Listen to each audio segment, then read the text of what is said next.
भारत को विश्व गुरु बनाने के लिए जो उन्होंने दो विषय रखे हैं, एक मानवता और शांति का प्रयास, ये बहुत वाकई में सच्चाई है, नितांत सत्य है कि, और जैसे कि अभी मेरे पूर्व वक्ता ने बताया कि परहित सबसे बड़ा धर्म होता है, तो गोस्वामी जी ने भी लिखा है कि परहित सरिस धर्म नहीं भाई, पर पीड़ा सब नहीं अधमाई।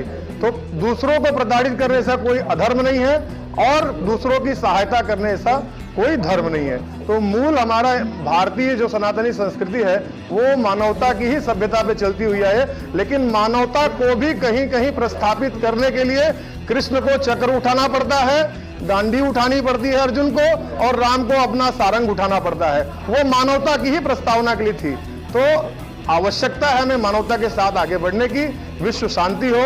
अभी अभी हाल के युग में कोरोना काल में भारत ने विश्व गुरु बनने का एक नायाब तोहफा दिया, जब पूरी दुनिया को वैक्सीन भेजी, दवाइयां भेजी, सारी मदद दी और पूरा विश्व उसका मुरीद है। सभी ने उनको देखा कि किस तरह भारत कष्ट पड़ने पे, पीड़ा पड़ने पे साथ खड़ा हो जाता है। यही सबसे बड़ा संदेश है और इसी संदेश से हम विश्व गुरु बन जाएंगे, इसमें कोई दो राय नहीं है। जो भी वर्तमान सरकारें हैं, वर्तमान नेतृत्व है, बहुत अच्छा काम कर रही है। आप सब भाइयों के साथ में ये पहली बुनियाद पड़ी है, और भी ऐसे कार्यक्रम आयोजित करेंगे हम जिसमें मानवता के और विश्व शांति के माध्यम से आगे बढ़ा जाए। और विश्व शांति के लिए कभी प्रयास करना पड़े तो उसके लिए सामर्थ्य का भी प्रयास करना पड़ा तो करना चाहिए, लेकिन वो शांति होनी चाहिए। भारत को विश्व गुरु बनाने के लिए हमको अपने आचरण को सुधारना पड़ेगा। सत्य, अहिंसा, परमार्थ और परोपकार पर ध्यान देना पड़ेगा। मानवता ही धर्म है, ह्यूमैनिटी द बेस्ट रिलीजन, तो पहले से भी बुजुर्गों ने कहा है और आज भी इसी की आवश्यकता है। तमाम धर्म का सार मानवता है। जब मानवता त्रस्त होने लगती है तब किसी न किसी धर्म का आविर्भाव होता है और कोई न कोई धर्म वाला पुरुष, चाहे वो वली हो, महात्मा हो, सूफी हो, संत हो, वो आता है और दुनिया के अंदर उनके दिलों से गंदगी को निकाल करके, कटुता को निकाल करके, दुर्व्यवहार को, ईर्ष्या, डाह और जलन और द्वेष को निकाल करके उसमें प्रेम का संचार करता है। और यही धर्म है। हरि व्यापक सर्वत्र समाना, प्रेम से प्रकट हुई मैं जाना। प्रेम चलता है तो प्रेम से इंसान क्यों नहीं मिल सकता? और जिस इंसान को प्रेम की परिभाषा नहीं समझ में आती, उसको भगवान की भाषा भी नहीं समझ में आती। जो इंसान का दिल नहीं जीत सकता वो भगवान का दिल नहीं जीत सकता। भारत को विश्व गुरु बनाने में सबसे पहली भूमिका यहाँ के लोगों को सामाजिक सौहार्द आपस में बना करके रखना चाहिए, और जो हमारी संस्कृति है उसको मजबूती प्रदान करने का कार्य करें। भारत पहले से भी विश्व गुरु रहा है और आगे भी विश्व गुरु रहेगा। जी, भारत विश्व गुरु हमेशा से था, आज भी आध्यात्मिक सांस्कृतिक रूप से आज भी विश्व गुरु है। मामला बस ये है कि हमें सही अर्थों में एक बार फिर से विश्व गुरु की तरह खुद को स्थापित करना है। वो हम कैसे कर पाएंगे? जब हम अपनी पहचान नहीं छोड़ेंगे। हमारी पहचान क्या है? हमारे संस्कार, हमारी शिक्षा पद्धति। हमारे 18 पुराणों में दो ही बातें मुख्य रूप से कही गई हैं।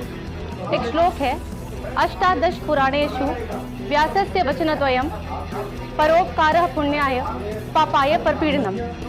इसका अर्थ ये हुआ कि परोपकार ही पुण्य है और दूसरे को कष्ट देना ही पाप है। तो हमारी भारतीय सभ्यता और संस्कृति ने हमेशा ही प्रेम की बात की है, परोपकार की बात की है, पुण्य की बात की है। दूसरों को सताने की बात कभी नहीं कही है और यही हमारे संस्कार है। तो हमें इसी संस्कार को आगे लेकर चलना होगा। और सबसे बड़ी बात, हम जिस भी रूप में हैं, हमें अपने कर्तव्य का पालन करना होगा कि हम जो भी हैं, अगर हम छात्र हैं तो हम अच्छे से पढ़ाई करें, अगर हम डॉक्टर हैं तो अच्छे से अपना पेशा चलाएं, अगर हम वकील हैं तो एथिकल तरीके से अपना काम करें, अगर हम राजनीति में हैं तो अच्छी राजनीति करें। कहने का तात्पर्य यह है कि हम जिस भी रोल में हैं वह रोल हम अच्छी तरह से एक एथिकल तरीके से निभाएं, और इसके बाद ही हम देश को विश्व गुरु बनाने की बात कर सकते हैं। हम चाहते हैं कि एकता हमारे अंदर आए, और जब हमारे अंदर एकता आएगी तो भारत खुद ही विश्व गुरु बनेगा।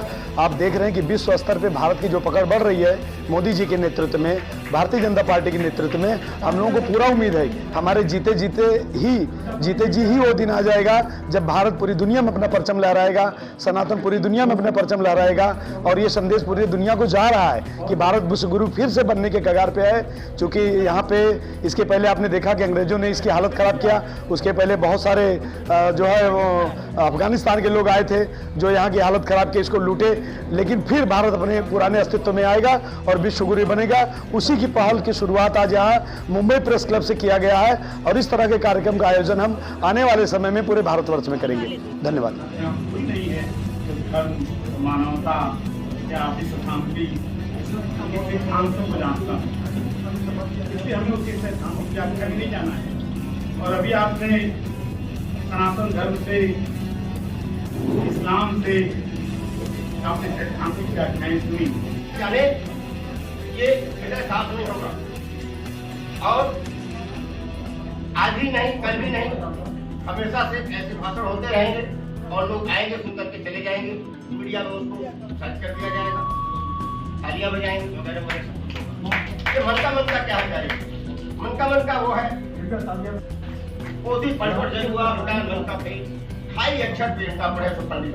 वो 28 अक्षर प्रेम का क्या है? वो 28 अक्षर प्रेम का है अल्लाह, राम, गॉड, ओम, राम, ये सब 28 अक्षर है। मनुष्य के दिल में, हर व्यक्ति के दिल में राम का वास है और हमें हर व्यक्ति को हाथ जोड़कर प्रणाम करना चाहिए। तो जब तुलसीदास जी को बालक ने कहा, तो तुलसीदास जी ने कहा कि हर प्राणी में जब राम जी का वास है तो देश में भी राम जी होंगे। विश्व एक कुटुंब है, 15,000 वर्ष पहले सनातन धर्म में, लेकिन कुछ परिमार्जन ऐसे किए हैं, कुछ धोखेबाज लोगों ने धर्म को अपने हित के लिए इसका इस्तेमाल किया है, तो इनमें श्रृंखलाएं बनती हैं और उन्हीं श्रृंखलाओं में बौद्ध धर्म आता, जैन धर्म आता, सनातन धर्म आता है।